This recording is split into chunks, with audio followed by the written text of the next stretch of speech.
Seja bem-vindo ao Seminário de Teologia e Vida Cristã Palavra da Vida. Você está em mais um curso de teologia cuja proposta é fazer alargar o seu conhecimento na área teológica.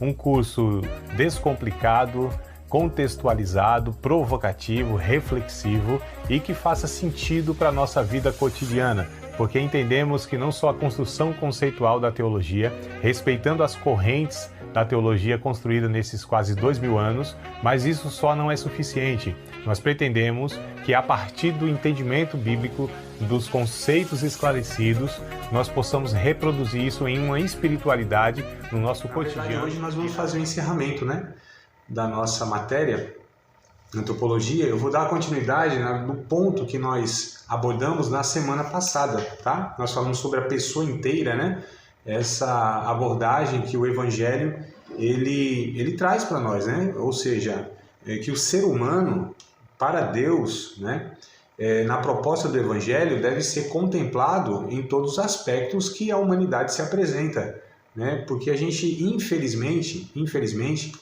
nós temos uma visão meio que dualista, que a gente chama, Isso é mais um termo da filosofia, que trazia uma abordagem que você tinha um mundo material, um mundo espiritual, e isso era desassociado uma coisa da outra, Então, a gente mais absorveu a teologia da filosofia do que propriamente a teologia bíblica, Porque a filosofia também, ela elabora a teologia. A teologia, basicamente, é o estudo sobre Deus, sobre a divindade.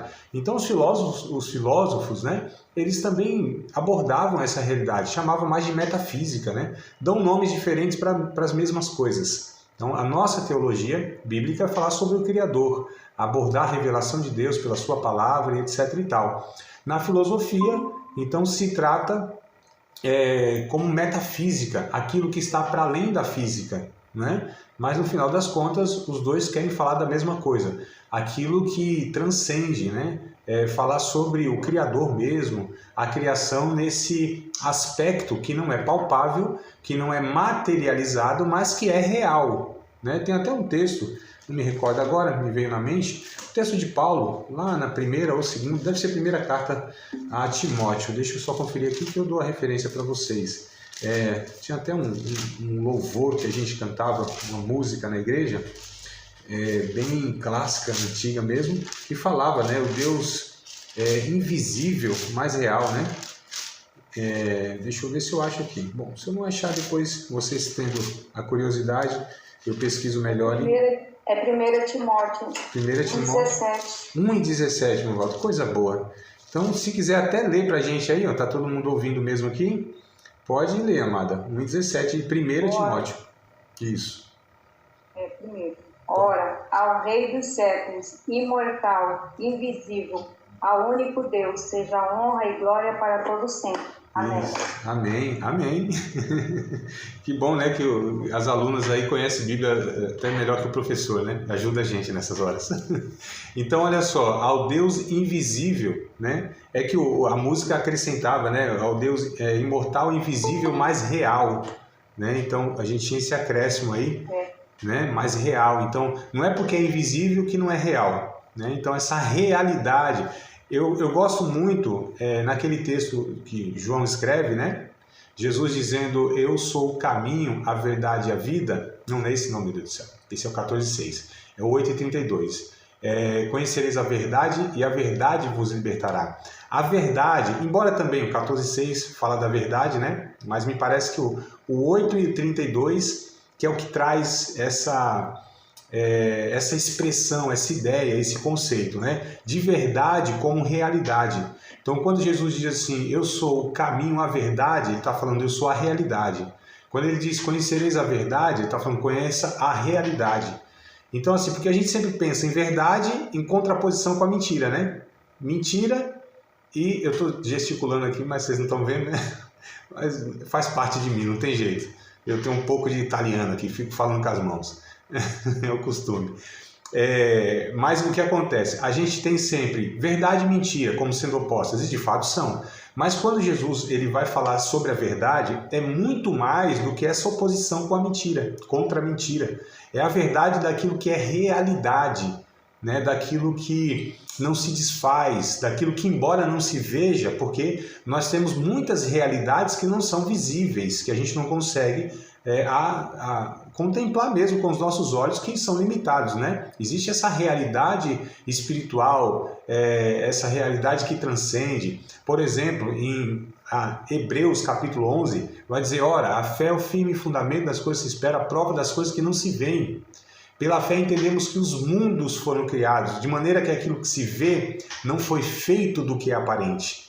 Então a gente tem essa realidade, né, daquilo que transcende a materialidade. E aí a gente herdou dessa abordagem filosófica sobre essa divisão, porque os filósofos eles diziam, né, tudo aquilo que é material não é bom, né? Por exemplo, o corpo é uma prisão da alma. Né? No mundo das ideias, a alma é livre. Isso é uma ideia da filosofia. Tá? Não estou falando que é bíblico, não. Isso é uma ideia da filosofia. E aí nós herdamos isso, tanto é que a gente fala tudo que é material, tudo que é da matéria não presta. Né? Então a Bíblia não aborda, pelo contrário, a Bíblia aborda que toda a criação de Deus é boa. E recebido com ação de graças ainda, não tem nada de se rejeitar. Então não existe nada criado por Deus, aliás, não existe nada que não é criado por Deus. Todas as coisas são criadas por Deus. A questão é que a criatura e a criação de Deus, por nós, pecadores, né, e pelo próprio Satanás, foi direcionado de uma maneira a sair do propósito, da finalidade pela qual elas foram criadas, as coisas criadas e até a própria criatura. E a gente precisa entender que tudo isso glorifica a Deus, né? Os céus e a terra. Tá? A gente tem um salmo lá, deve ser o Salmo 147, se não me falha a memória. Vai dizer lá que tudo louva a Deus. Né? Todas as coisas louvam a Deus. Todas as coisas glorificam a Deus. Né? As estrelas, os animais, sejam eles terrestres, aquáticos, aéreos, né? As aves e tudo mais. Então tudo isso glorifica a Deus. Eu estava dizendo que o Salmo 147 vai trazer essa convocação, né, de toda a criação, de todas as coisas criadas, tá? Todas as coisas criadas no universo, na terra, a fauna, a flora, os homens, né? Se vocês lerem o Salmo 147, sugiro que vocês leiam logo depois da aula, né? Talvez ler agora vai perder o foco aqui. Mas esse Salmo convoca tudo o que é criado. Todas as coisas criadas, homens, animais, natureza, cosmo, a louvar a Deus. Né? Então, só para a gente entender. E tudo isso, como criação de Deus, é alvo da graça de Deus. Isso tem que redundar, tem que resultar em glorificação a Deus. E o ser humano, dentre tudo isso, em tudo que o ser humano é constituído, também deve ser vertido para a glória de Deus. Então, a teologia do corpo, por exemplo, que é o que eu vou abordar aqui, né? Porque nós falamos na aula passada sobre alguns aspectos como espírito, mente e sentimentos. Né? Me parece que foi esses pontos que nós abordamos na aula passada, no finalzinho lá. Então, tudo isso está no escopo da obra salvadora de Cristo. Né? Como nós falamos, o Evangelho pretende resgatar as emoções, os sentimentos. Não é só o espírito, não é só a alma nesse sentido mais transcendente, espiritual, mas tudo que o ser humano é. As suas emoções precisam ser equalizadas, equilibradas, os seus sentimentos precisam ser redimidos também, né? Então, aí nós aproveitamos que estava até a nossa aluna aqui, que é psicóloga, a Vivi, a pastora Viviane, e ela até contribuiu para essa ideia, né? Essa questão de como é importante, e o Evangelho contempla, se preocupa, porque Deus ele está resgatando o ser humano em todos os aspectos. O corpo do ser humano é tão importante quanto o seu espírito, a sua alma. Não é menos e não é mais, amados. O corpo do ser humano tem a sua dignidade intrínseca, né? Porque este corpo, ele é não só templo do Espírito Santo, e isso é literal, isso não é simbólico, tá? Ou seja, morada, Deus habita, Deus mora. Olha que coisa linda, que notícia que nós temos. O Criador na sua imensidão, criador desse universo infinito, não é, né? Mas para nós a gente pensa até que é infinito, de tão absurdo que é, inexplorado e desconhecido, né? Mas a imensidão desse universo, Deus é infinitamente, aí sim, Deus é infinito, a infinitude cabe a Deus. Deus é infinitamente maior do que tudo isso, poderoso, autossuficiente, né? É incriado, eu disse incriado, tá? Ele sempre existiu, né? E apesar de toda essa grandeza, magnitude, perfeição, tudo isso, ele decidiu habitar, morar literalmente pelo seu Espírito em cada um daqueles que ele resgata, sem exceção, amados. Então, após a obra de Cristo, no Antigo Testamento não era assim, né? Mas após a obra de Cristo, todo discípulo, toda discípula de Cristo é habitação do Espírito Santo. É porque os pentecostais não estão assistindo a aula, porque uma notícia dessa tinha que falar glória a Deus e aleluia. Eu não sei se tem notícia mais impactante de falar assim, Deus habita dentro de você, isso é literal, né? Olha só, a notícia é tão assim que parece que deixou a gente meio extasiado, que a gente nem teve reação. Mas brincadeiras à parte, pensem bem, amadas, pensem bem. O privilégio que nós temos, e muitas vezes nós não nos damos conta, Deus mora dentro de nós. Esse Deus que não cabe em construções, por mais suntuosas que elas sejam, e Davi quis construir um palácio para Deus. Esse Deus que a criação, o planeta Terra, não cabe ele, que o universo não comporta Deus, ele é muito maior do que tudo isso. E olha como ele decidiu habitar nessas criaturazinhas. Não só na pequenez do tamanho, da estatura, mas da imperfeição, não é? Olha como esse Deus ele é assim, absolutamente incompreensível, inexplicável. Que amor é esse? Sabe, que generosidade é essa desse Deus que habita nesse corpo? É por isso que esse corpo ele também deve ser, junto com o espírito e a alma, entendido que são alvos e são preciosos, amados.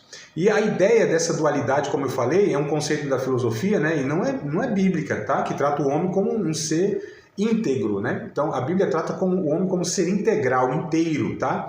Muitas das nossas ideias sobre o ser humano, elas são derivadas do florescimento da cultura humanista, né? Na antiga Atenas, tá? Então a gente precisa desconstruir isso, porque isso não é bíblico, não é teologia bíblica, essa questão de, isso é de Deus, isso não é de Deus. Isso é espiritual, isso não é espiritual. Para a Bíblia, todas as coisas são espirituais, porque as coisas materiais derivaram das espirituais. Primeiro, as espirituais surgiram, né? E isso deu resultado às materiais. Então, as materiais têm origem no que é espiritual. É o que eu li, ou o que eu recitei, ou o que eu falei para vocês de Hebreus, capítulo de número 11, deve ser verso 12 ou 13, diretamente lá, né? As coisas, elas foram feitas daquilo que não é aparente. Então, essas coisas visíveis, elas vieram, elas foram feitas, elas têm origem. Então, é espiritual. E aí outros textos do Novo Testamento, como o próprio Paulo, vai dizer que todas as coisas são espirituais para os espirituais. Ou seja, para a consciência do espiritual, ele entende que todas as coisas são espirituais. Para os espirituais, ou seja, para aqueles que conhecem Deus, têm discernimento dessas verdades, não há nada que deva ser rejeitado, mas tudo deve ser recebido com ação de graças. Vocês estão percebendo que isso vai de encontro, isso combate essa ideia que nós temos dentro das nossas igrejas, que isso é de Deus, aquilo não é de Deus, pertence ao diabo, seja o ritmo de uma música, seja uma arte, seja um objeto, seja uma planta, seja uma figura. Essas coisas elas são atribuídas nesse imaginário à legitimidade da propriedade do diabo, amados. Não tem como. Deus é criador e por direito tudo é dele. Todas as coisas pertencem a Deus. Aí, como eu falei, nós que vamos distorcendo. O diabo que vai tomando, usurpando, né? Vai tomando de assalto para ele todas essas coisas que nós vamos entregando para Ele, que nós vamos, na verdade, abrindo mão. Então nós reclamamos muitas vezes que as universidades não falam mais de Deus e proíbem Deus a ser falado. A gente fala que a cultura está corrompida, que a política está corrompida. A gente fala das áreas da sociedade, da humanidade, que elas estão todas corrompidas. Mas quem entregou tudo isso para ser corrompido? Foram aqueles que deveriam estar cumprindo o seu papel de usar todos esses recursos para glorificar a Deus. Né? Isso não é uma ideia minha, isso é a teologia, tá certo? E tem teólogos que trabalham exatamente nessas abordagens, e se vocês quiserem eu passo livros, eu passo o nome deles, né? Abraham Kuyper, Francis Schaeffer, Herman Doherty, né? São os caras aí estrangeiros que têm esses nomes e tal, mas eles vão trabalhando especificamente para abordar, né, todas essas questões, a cultura, Hans Huckmacher, enfim, você tem alguns teólogos aí que eles dedicaram a sua vida para estar abordando sobre esses aspectos culturais, né, essa questão da criação de Deus, como isso deve ser olhado, como deve ser visto, né? A gente chama isso de cosmovisão cristã, tá? Então vamos lá falar do corpo especificamente, tá? O Novo Testamento fala dessa necessidade de um estilo de vida, né, disciplinado por parte dos cristãos. Alguns textos, vamos lá, 1 aos Coríntios, capítulo 9, verso 27, falar especificamente do corpo, tá bom? A gente está falando desse ser integral, né? Esse homem integral, parece que a gente está falando de uma comida, né? Integral, tem que ser integral. Vamos lá, 1 aos Coríntios, capítulo 9, verso de número 27, olha só o que Paulo diz. Antes, subjugo o meu corpo e o reduzo à servidão, para que pregando aos outros eu mesmo não venha de alguma maneira a ficar reprovado. Então Paulo estava, lógico, numa figura de linguagem falando sobre a renúncia, sobre a submissão da sua vida ao Evangelho, né, com um propósito e tal, mas ele coloca aqui, eu reduzo o meu corpo também. E ele pega a figura de um atleta, como esse atleta se disciplina para que ele possa alcançar o seu objetivo. Ele também, Paulo, fazia isso com objetividade. E o seu corpo também entrava nessa disciplina como um ato de piedade. Tem um texto aqui, também no Novo Testamento, em 1 Timóteo, também Paulo falando, né? 1 Timóteo, Paulo que trabalha mais essas ideias. 1 Timóteo, capítulo 4, verso 8. É bem interessante esse texto, porque ele vai falar especificamente sobre a questão do corpo mesmo, né? Como eu falei, que para nós ela é tão desprezada, chamada teologia do corpo, né? 1 Timóteo 4 e 8. Porque o exercício corporal, agora muitos aqui interpretam de uma forma errada, até se vocês tiverem uma versão aí melhor do que eu vou recitar aqui, tá? Me ajudem aí e contribuam, tá? 1 Timóteo 4 e 8. Porque o exercício corporal para pouco aproveita, olha só que coisa interessante. Mas a piedade para tudo é proveitosa, tendo a promessa da vida presente e da que há de vir. Então alguns pensam, mas Paulo não está falando aqui o exercício corporal para pouco aproveita? Sim, ele está falando em relação à piedade no sentido da devoção, né? Então nessa comparação, aí esse exercício físico, ele é limitado concernente à piedade exercida na adoração, no louvor, enfim, nessa questão mais objetiva de adoração a Deus. Então nessa relação, o exercício corporal ele não tem tanto proveito nesse sentido de piedade, mas ele não descarta isso.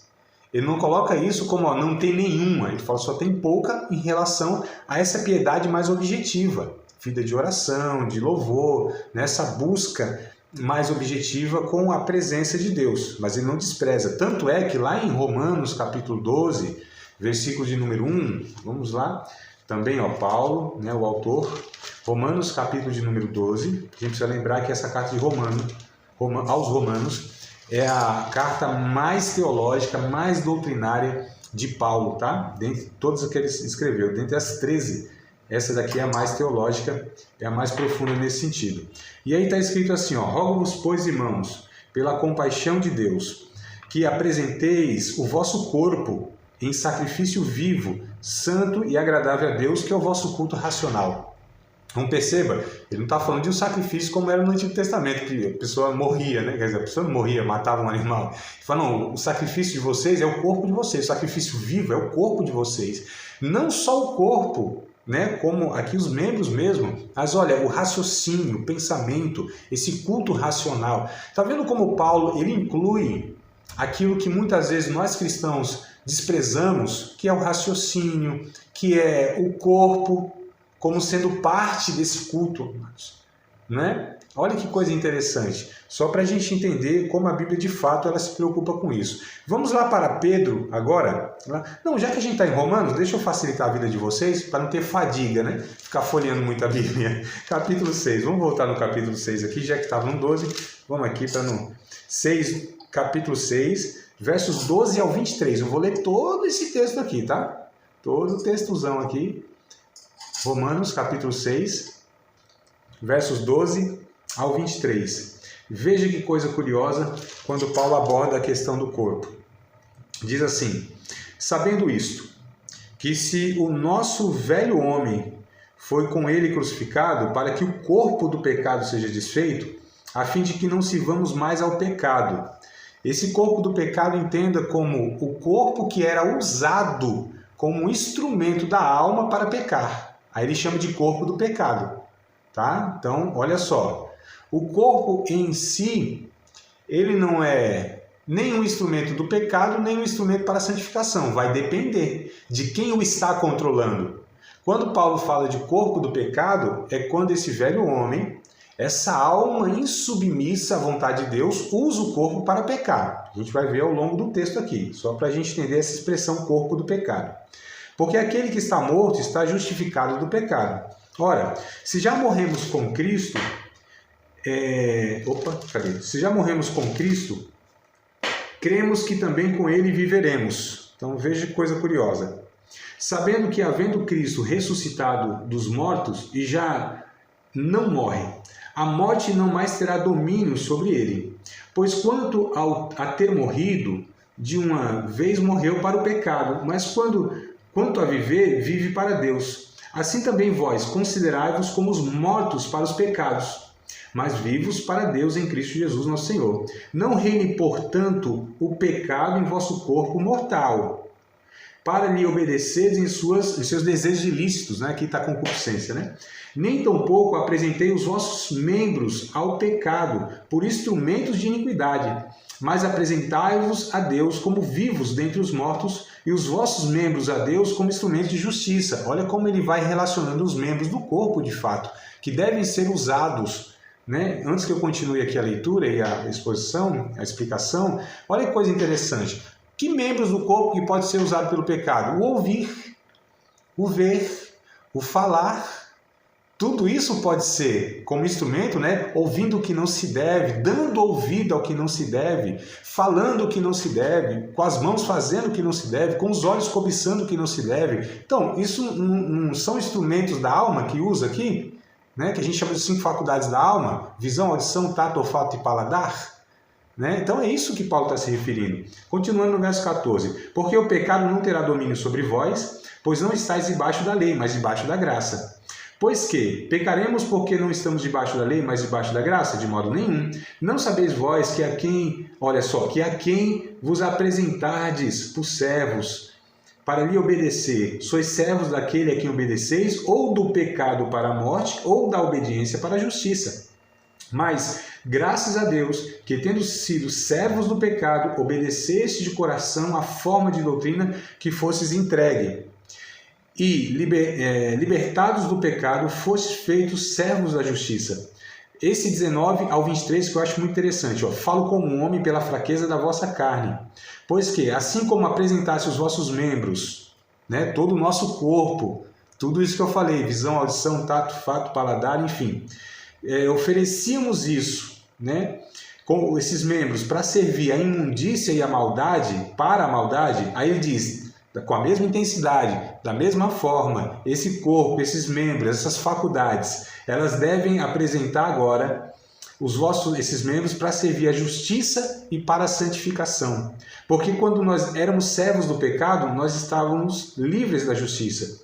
E que fruto tinham então das coisas que agora vos envergonhais? Porque o fim delas é a morte. Mas agora, libertados do pecado e feitos servos de Deus, tendes o vosso fruto para a santificação e, por fim, a vida eterna. Aí ele vai dizer, porque o salário do pecado é a morte, mas o dom gratuito de Deus é a vida eterna por Cristo Jesus. Nesse textão aqui, né? A gente fala textão, né? Nas redes sociais, quando passa de umas 5 linhas, 6 linhas, assim é textão, né? Esse textão que nós lemos aqui, amadas, Paulo vai nos trazer, então, essa importância do corpo nesse processo de servir a Deus. Tá? Esse corpo, ele deve, como antes era oferecido para prostituição, para violência, para uma série de questões que desonrava Deus, que era rebeldia contra Deus, esse corpo agora deve ser instrumento da alma para que seja. É por isso que nós devemos cuidar bem do corpo, porque senão nós não teremos nem energia mais. Né? O jejuar demais talvez não seja tão espiritual assim quanto a gente pensa. O passar muitas noites em vigília talvez não seja tão espiritual quanto a gente pensa. Talvez uma boa noite de sono seja mais espiritual em certas circunstâncias, em certas situações, do que às vezes passar em vigília. Eu estou trazendo aqui um equilíbrio. Eu não estou dizendo, amados, que a gente não deve sacrificar uma noite ou outra de sono numa vigília, em longas orações. Claro que não. Isso seria uma estupidez minha, né? Falar que isso não é válido, não é importante e não é benéfico. Eu só estou dizendo que se a gente não tiver um equilíbrio... Tem uma ilustração de um rapaz que foi chamado por Deus para missões, né? E ele evangeliza missões, e aquele rapaz ele morreu com 25 anos, de tanto jejuar, de tanto, sabe, fazer longas caminhadas e tal. Aí ele, no leito de morte com 25 anos, não se alimentava direito, não dormia direito, fazia muita extravagância nesse sentido, né? E, enfim, e acabou com 25 anos lá no leito de morte. E ele falou assim, Deus me deu um cavalo para entregar, ele me deu uma mensagem e me deu um cavalo para entregar a mensagem. Eu matei o cavalo e não entreguei a mensagem. Ele se referia de uma forma simbólica que ele tinha uma mensagem para entregar e ele não entregou porque morreu muito cedo, né? Ele antecipou a sua morte pela vida que levava e matou o cavalo, ou seja, o meio de levar essa mensagem que era a sua própria vida, o seu próprio corpo. Então a gente precisa ter muito cuidado. Eu vou contar uma experiência rapidinho, eu não costumo fazer isso, né? Eu não costumo mesmo, porque eu acho que as nossas experiências nem sempre elas são bases para a gente afirmar algumas coisas, e sim a palavra de Deus para nós é base. Mas eu me lembro muito bem, eu tinha lá talvez um ano e pouco de novo convertido, e eu vim nessa intensidade. Eu me lembro, eu associo esse texto aqui do verso 19, do capítulo 6, a isso que eu fazia, né? Porque Paulo diz, como vocês apresentavam lá para o pecado, com tanta intensidade os seus membros para a imundícia, para aquela injustiça, para aquela coisa toda, agora vocês apresentem para a santificação, para o serviço de Deus e etc e tal. Então eu fiz isso, né? Porque eu era muito intenso, sempre fui muito intenso na minha vida, sempre muito intenso, eu não tinha freio, eu não tinha limites. O grande problema da minha vida, em relação até aos meus pares, por assim dizer, é que eu não tinha limite. Eles voltavam para casa, eles respeitavam alguns perigos, eles iam até certo ponto. Eu não tinha limites. O grande problema da minha vida era a impulsividade, porque quando eu fazia uma coisa, eu fazia de uma forma tão intensa que a minha vida sempre era colocada ali em risco. Todas as vezes que eu ia fazer alguma coisa, a intensidade era tal que eu ficava 1, 2, 3, 4, 5 dias sem dormir, fazendo o que eu fazia, né? Então, só para vocês entenderem essa dinâmica minha, desde menino, foram mais de 10 anos nessa intensidade toda, e nos últimos dias, né, antes de encontrar Cristo, eu estava no ápice dessa demência, né, dessa loucura e etc e tal. É aquela questão do desespero, né, de buscar algo para se agarrar, porque você está caindo num abismo. Então eu estava caindo num abismo existencial com 21 anos, eu já estava esgotado da vida e tal. Não vou dar meu testemunho aqui, que não é o caso. Mas aí aceitei a Cristo, né? Aquela mudança radical do dia para a noite. Eu fui transformado de uma maneira radical mesmo, mano. Radical. A vida que eu levava, literalmente da noite para o dia, né? Não foi de dia para a noite, que foi a noite no culto. Sexta-feira, dia 25 de março, lembro muito bem, de 1999. Então eu fui transformado numa radicalidade que o Evangelho propõe, nesses casos onde a pessoa está num um abismo, né? Lá embaixo mesmo, esgotado e tal, passado por muitas situações da vida, família disfuncional, sem pai, crime, droga, câncer, enfim, pensa num ser humano assim. Eu estava em frangalhos, existencialmente falando, fisicamente, psicologicamente, emocionalmente, tudo quanto era a área da minha vida estava destruída, né? Eu era um kamikaze. Aí cada noite para mim era uma tentativa de morrer e eu não conseguia, nem morrer eu conseguia, né? Não tinha coragem de me suicidar, eu pedia para Deus tirar a minha vida. Tô falando sério, no meio assim das favelas. Aliás, irmã Kelly aí, ó, Sacadura Cabral, Tamarutaca, conhece muito bem, né? Então pronto, já sabe aí que o lugar aí não é dos melhores, né? Andei bastante por aí também nessas duas, entre outras, né? Jardim Elba, para quem conhece aí São Paulo sabe que são os lugares complicados no tráfico, na criminalidade, essas questões, enfim. Mas o que eu quero dizer é, aí eu comecei então a ter aquela vida abundante, Jesus, Espírito Santo, e eu comecei, se eu passava 2, 3, 4 dias acordado, agora 3, 4, 5 dias orando, mas acordado também, no meio do mato, nas vigílias, no monte, não tinha limite. Né? Eu orava horas a fio, todos os dias, 3, 4, 5 horas orando, lia a Bíblia diversas vezes no ano, enfim, aquela intensidade enorme, evangelizava, a nossa vida era muito intensa. E aí um dia me lembro, uma chuva torrencial, numa sexta-feira à noite, um frio de São Paulo, e nós tínhamos marcados para ir numa vigília no monte, né, no mato, lugar descoberto, e eu lá, mano, só eu lá, uma chuva assim, muito forte, um frio, e só eu lá, e ninguém apareceu. E eu falei, não é possível, esses irmãos tudo infiel, não sei o que e tal. Vocês acreditam que eu vi na esquina virando assim uma irmã, né? Ela veio toda, tava guarda-chuva, com blusa e tal, e ela veio com cara de brava, essa irmã. Seu irmão André, eu estava dormindo em casa, meu amado, eu estava dormindo em casa, porque olha o tempo que tá. Deus me acordou e disse para mim, vai lá na rua tal, porque o André está lá. E disse para ele que eu não quero esse sacrifício que ele está fazendo. Vocês acreditam num trem desse, irmão? Olha só, se Deus não me interrompe, se Deus não me corrige, eu ia de cabeça, mano. Me lembro de Paulo, longe de mim me comparar com o apóstolo Paulo. Mas Paulo era tão impetuoso que se o Espírito Santo não impedisse ele algumas vezes, ele ia em certos lugares que não deveria ir, né? Então ele diz, né? O Espírito Santo me pediu que eu fosse aqui, o Espírito Santo me pediu que eu fosse ali e tal. Então Deus criava a situação, porque se Deus não criasse a situação, o Paulo iria em lugares assim que possivelmente ele morreria antes, né, de um propósito que Deus tinha na sua vida. Então ali eu fui entendendo algumas coisas e tal, mas demorou ainda bastante, muitos anos, para eu diminuir essa intensidade. Talvez ainda fiquei uns 10, 15 anos, 10, 12 anos, numa intensidade muito grande. E hoje eu entendo, claro, primeiro que a idade não permite, as responsabilidades, tem 2 filhos, tem esposa, tem uma série de questões, né? Se a gente não dosar, se a gente não equilibrar. E aí eu entendi também, olha que coisa interessante, nós, naquela época de igreja, manos, esporte não era de Deus. Um menino que sempre jogou, sempre fui, né? Sempre tive minhas atividades esportivas, sempre gostei muito dos esportes, basquete, futebol e tal. E assim, deixei tudo porque aquilo não era de Deus. Me ensinaram, né? Que essas coisas não eram de Deus, o cristão não participa dessas coisas. Então eu vivi muitos anos assim, num sedentarismo absurdo.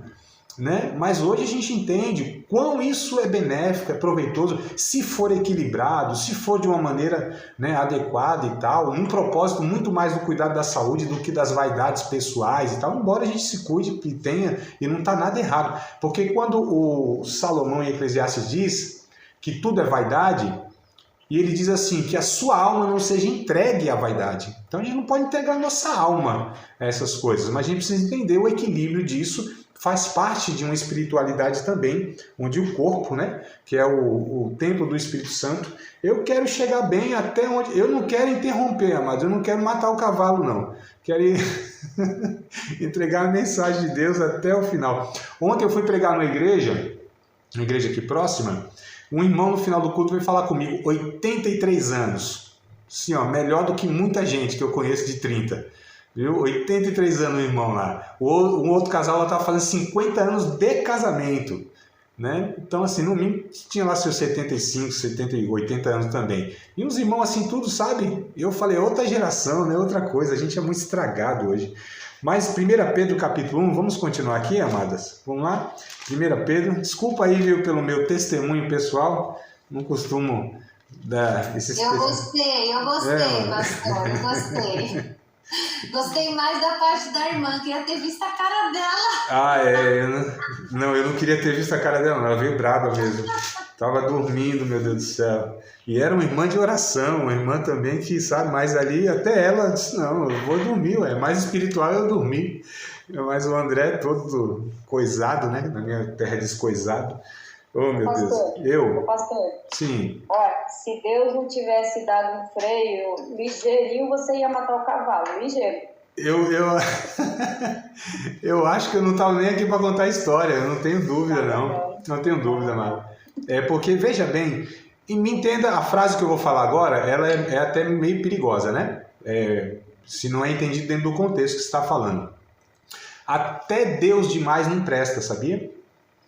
E quando eu digo Deus demais, não é Deus em si, né? Mas tudo isso que a gente relaciona com Deus, sabe? Então, quando eu digo nem Deus demais é bom, é nesse sentido, que a gente precisa tomar muito cuidado, que a nossa vida, ela nem sempre, ela deve ser tão canalizada para essas atividades. A gente tem uma vida comum e é na comunidade, né? Ou seja, no cotidiano, que a gente tem as oportunidades também de servir a Deus. Porque a gente atribui Deus sempre a essas atividades espirituais. É que eu estou fazendo um dedinho aqui de aspas, tá? Vocês não estão vendo, mas um dedinho de aspas. Essas atividades só espirituais. Mas como a gente está abordando, todas as coisas são espirituais para os espirituais, né? Em tantos contextos, em tantas atividades, nós temos a oportunidade de compartilhar o Evangelho. E não só, porque nessas atividades, entre aspas aqui, espirituais, só os espirituais estão, ou só os crentes estão. Então, se nós tivesse reclusão, sabe, se fechar nas nossas bolhas, ficar nos nossos arraiais, nas nossas atividades religiosas, como nós alcançaremos aqueles que não participam disso? Não é? Então a gente precisa... Não. Oi? Não alcança, não. Não haverá como, né? Então a gente precisa ressignificar essa nossa vida de espiritualidade, essa prática de espiritualidade na vida comum. A liturgia do ordinário, tem um livro muito bom que fala sobre isso, a liturgia do ordinário, ou seja, nas coisas ordinárias, nas coisas do dia a dia, né? Eu brinco até falando que a gente não... Ontem eu fui no açougue, vocês acham que eu fui no açougue para comprar carne ontem? Claro que não. Comprar carne é um pretexto. Eu fui falar com o açougueiro, mas eu fui para falar com o açougueiro. É porque eu estava lá, eu comprei a carne. Quando eu vou para comprar pão aqui também, o comprar pão é um pretexto. Ainda bem que tem um pretexto para comprar pão, porque eu preciso me encontrar com um padeiro, não é? Então a gente precisa entender que essas nossas atividades comuns, elas são espirituais também para quem é espiritual, para quem entende que a sua vida não pode ser compartimentalizada. Não são gavetinhas que a gente abre e fecha. Essa gaveta aqui é da vida profissional. Essa gaveta aqui é da vida ministerial. Essa gaveta é da vida familiar. Essa gaveta é não sei o que. Não, amado, não existe, biblicamente falando, eu sei que muitos se comportam assim, mas biblicamente falando, não existe essa proposta de áreas da nossa vida que podem ser e outras não espirituais. Se nós somos espirituais, tudo é espiritual para o espiritual. É o que o texto bíblico diz. Aqui em 1 Pedro, capítulo de número 1, versos 13 ao 16, queria ler com vocês aqui também, tá? 1 Pedro 1, 13 ao 16. Portanto, cingindo os vossos lombos, os vossos lombos do entendimento, né? Sede sóbrios, esperar inteiramente na graça que vos ofereceu na revelação de Jesus Cristo. Como filhos obedientes, não vos conformando com os desejos ilícitos, né, que havia em vossa ignorância. Mas como é santo aquele que vos chamou, sede vós também santos em toda a vossa maneira de viver. Olha o que o texto diz. Sede santos em toda a vossa maneira, em todas as coisas, de todas as formas, por todas as vias, em toda a vossa maneira de viver, né? Sede santos.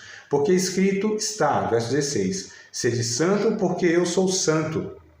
Olha que coisa interessante que o texto aborda. Nós precisamos santificar a nossa vida em todas as coisas, né? Em toda a nossa maneira de viver, de tratar as pessoas e todas as pessoas. Vou ainda falar de mais uma prática que eu tenho. Quando eu vou abastecer em algum posto, eu procuro, né? A gente sempre abastece quase nos mesmos postos aqui, e eu procuro saber quem é a frentista ou o frentista. Esse dia eu perguntei o nome de uma menina lá, qual é o seu nome? Ela se espantou. Talvez por ser um homem perguntando para uma mulher, vai receber uma cantada, e também não estava acostumado, porque ali é uma questão comercial. As pessoas nem olham para a cara da outra, o rosto da outra, né? Parece que é só mais uma ferramenta daquele sistema. E eu perguntei o nome dela, porque eu queria saber o nome dela mesmo, porque eu queria desejar um bom dia para ela, agradecê-la por ela estar abastecendo o carro. Então, amados, essa nossa vida, sabe? Essa nossa vida integral, a gente precisa entender que nós precisamos estar sendo sal fora do saleiro. Ser essa luz que não fica debaixo de um alqueire, de uma vasilha, né? Então o corpo, ele entra nessa dinâmica aí, tá? Falar ainda dos sentimentos, será que eu consigo aqui uns 10 minutinhos no máximo? Para a gente encerrar aqui o conteúdo. Falar dos sentimentos do coração. Então nós falamos do espírito, da mente, né? Do corpo. E eu quero falar agora dos sentimentos, ou aquilo que a Bíblia muitas vezes chama de coração, tá? Então, no entendimento lá do Antigo Testamento, né, a parte mais importante do ser humano era o coração, tá? Isso é uma frase, é um termo, melhor dizendo, né? Frase não, é um termo que o Antigo Testamento usava muito, o coração. Por exemplo, lá em 1 Samuel 16:7, Deus ele diz, olha, eu não vejo como o homem vê, vocês veem segundo a aparência, eu vejo o coração. Né? Então Deus vê o coração. Lá em Provérbios, capítulo 4, verso 23, de tudo que se deve guardar, guarda o teu coração, porque dele procede as saídas da vida. Eclesiastes, capítulo 3, versículo de número 11. Vamos lá, aqui eu já esqueci, estava na memória, mas escapuliu. Então, Eclesiastes 3 e 11. Se eu achar Eclesiastes, eu leio, né? Vamos ver se eu vou achar também aqui. Tem essa, né? 3 e 11, lá. Depois de Provérbios. Eu citei Provérbios. 3 e 11 de Eclesiastes. Tudo fez formoso em seu tempo. Também pôs o mundo no coração deles. Né? O mundo aqui é a eternidade, tá? Pôs a eternidade no coração deles, né? Então, o coração aqui como sempre sendo esse centro da vontade, o centro da vida humana. No Novo Testamento, ó, por exemplo, lá no capítulo 15 de Mateus, já indo para o Novo Testamento, né, continua esse termo se referindo àquilo que é mais íntimo na vida humana, que é o coração. Não está se referindo ao membro, né? Isso para nós é óbvio.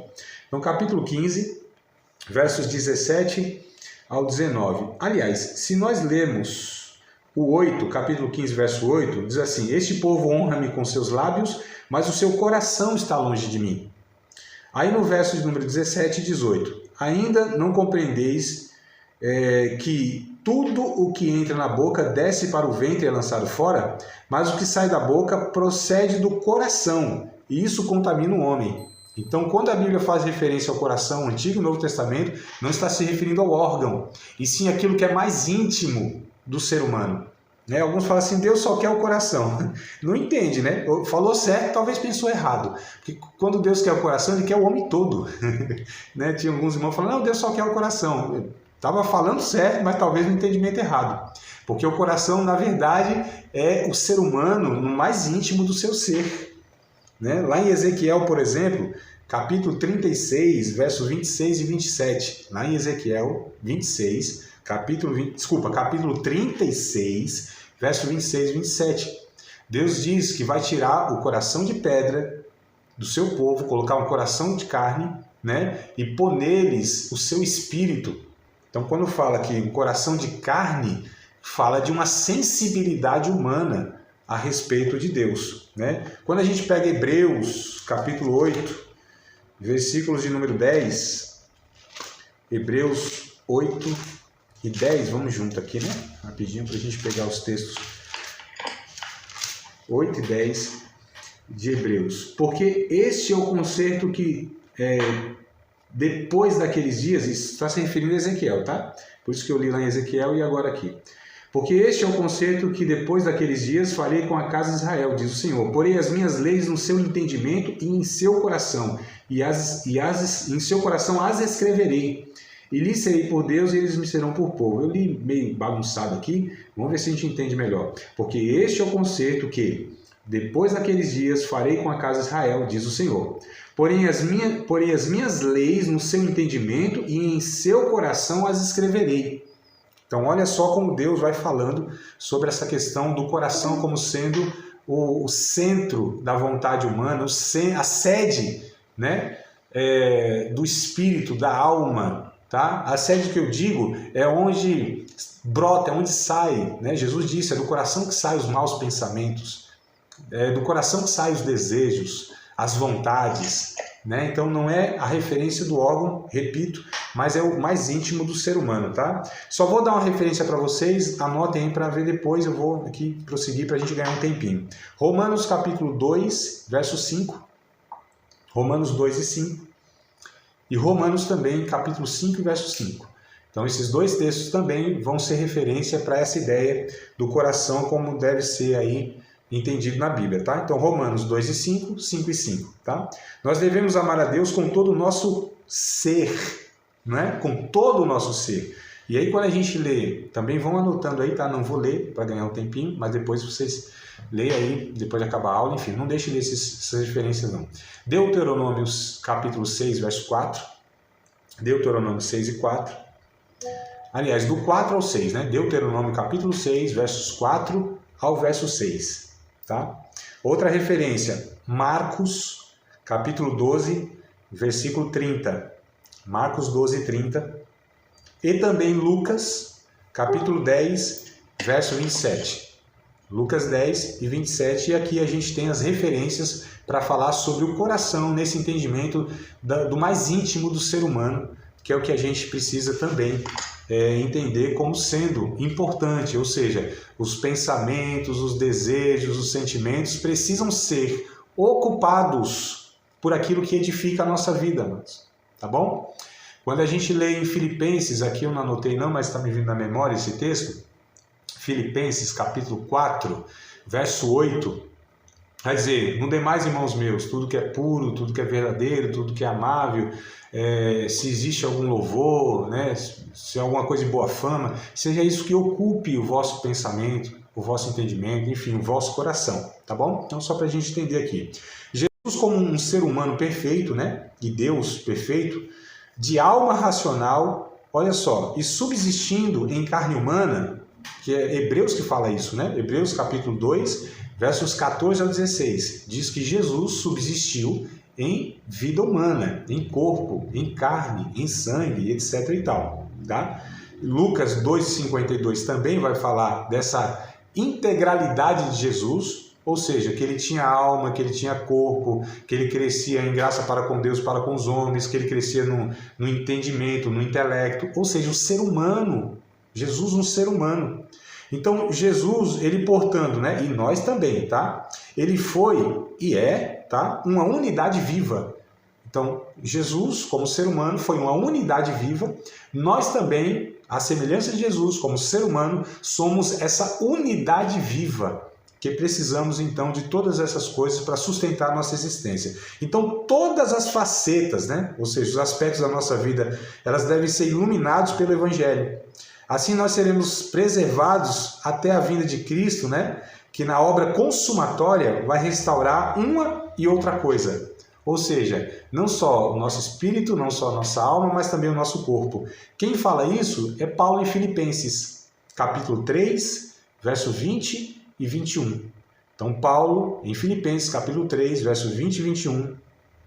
Como também o texto que nós trabalhamos um pouco mais, que é 1 aos Coríntios, capítulo 15, versos 51 ao 54, esses dois textos, o apóstolo Paulo vai falar sobre essa questão de que o nosso corpo, a nossa alma, será restaurado na vinda de Cristo.